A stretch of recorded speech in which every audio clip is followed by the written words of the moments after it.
চাওক 2026 যেটো আহি থকা নিৰ্বাচন বিধানসভাৰ নিৰ্বাচন এই নিৰ্বাচনটোত বহু ঠাইত আমি ঘূৰি ফুৰো তেতিয়া ৰাইজে এই বৰ্তমান চলি থকা যিখন চৰকাৰ এই চৰকাৰখনে যি ধৰণে মানুহক প্ৰতিশ্ৰুতি দিছিল আৰু সেই প্ৰতিশ্ৰুতিবিলাক ফলৱৰ্তী কৰাত ব্যৰ্থ হৈছে কৰবাত 1200 টকা দি পেলাই অলপমান ভোট নিয়াৰ যি প্ৰৱণতা সেই প্ৰৱণতাৰ পৰা আঁতৰতে ৰাইজেও কৈছে যে এনে ধৰণৰ কথা বিতাৰ হ'ব নোৱালে কাৰণ এওঁলোকৰ যিবোৰ কথা আছিলে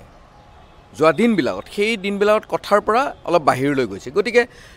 26ৰ নিৰ্বাচনত ৰাইজৰ লগত থাকি ৰাইজে যি ধৰণে বিচাৰিছে এওঁলোকক উৎখাত কৰাৰ কাৰণে সেই সকলো ধৰণৰ ৰণনীতি আমাৰ দলে শীৰ্ষতম নেতৃত্বই এই সকলো ধৰণৰ ৰণনীতিবোৰ ল'ব তাৰ লগতে যদি দৰকাৰ পৰে আমাৰ শীৰ্ষ নেতৃত্ব আমাৰ সভাপতি ভূপেন বৰা ডাঙৰীয়াৰ নেতৃত্বত আমাৰ তিনিওজন এমপি যদি দৰকাৰ পৰা হয় এওঁলোকক যুদ্ধত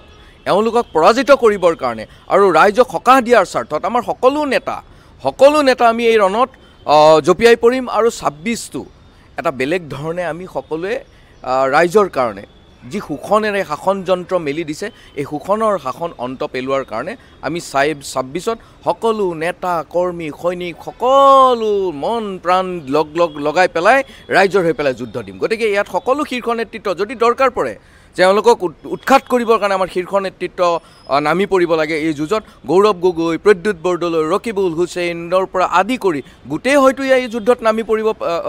লাগিব পাৰে গতিকে এনেকুৱা ধৰণৰ চাওক আজি এইখন চৰকাৰ আহাৰ পৰা কেনেকুৱা ধৰণৰ কিমান কথা কৈছিলে 16 মেত বাংলাদেশী টালি টোপোলা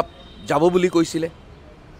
গ'ল জানো আজি কেইদিনমান আগত 16 মে পাৰ হৈ গ'ল ৰাইজে সেই বাংলাদেশী টালি টোপোলা লৈ যোৱা দেখা পালে জানো কিমান নিবনুৱাক চাকৰি দিম বুলি কৈছে সেই নিবনুৱাবিলাকক চাকৰি দিব পাৰিলে জানো গতিকে আৰু এনেকুৱা বহু কথা আছে যিবোৰ কথা ৰাইজে প্ৰত্যক্ষ কৰি আছে আমি সেই কথাবোৰ প্ৰতিটো মুহূৰ্তত ৰাইজৰ লগত থাকি পেলাই আমি কথা বতৰা পাতি থাকোঁ আৰু এই চাওক এই গুৱাহাটী যোৱাকালি এই দুদিনৰ বানপানীত কক বকাই আছে মানুহ পণবন্দী হৈছে জলবন্দী হৈছে গতিকে এই কথাবিলাক ৰাজনীতিটো থাকিব ৰাইজৰ কাৰণে আমি যুঁজি থাকিম লগতে আপোনালোকক সংবাদ কৰ্মীসকলক সংবাদ জগতৰ সকলোকে অনুৰোধ কৰিছোঁ এই চৰকাৰখনে এফালে ব্ৰিজ বনাই পেলাই উন্নতিৰ এটা ফটাঢোল বজাই থাকিলে নহ'ব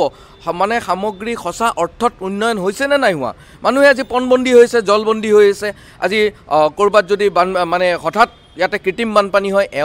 আমাৰ মুখ্যমন্ত্ৰীজনে কেনেকুৱা ধৰণৰ কথা কয় এইটো US ডেমৰ পানী আহি পেলাই গোটেই গুৱাহাটী ডুবাই দিয়া বুলি কয় যদি US ডেমৰ পানী বা ক'ৰ পৰা পানী আহিছে আজি শিলখাকুৰ মানুহৰ ঘৰবোৰ উচ্ছেদ কৰি দিছিলে কিহৰ কাৰণে উচ্ছেদ কৰিছিলে ৰাইজেতো এইবোৰ মনত ৰাখিছে নহয় উচ্ছেদ কৰিছিলে কি কৈছিলে আপোনালোকৰো মনত আছে যে গুৱাহাটীৰ কৃত্ৰিম বানপানী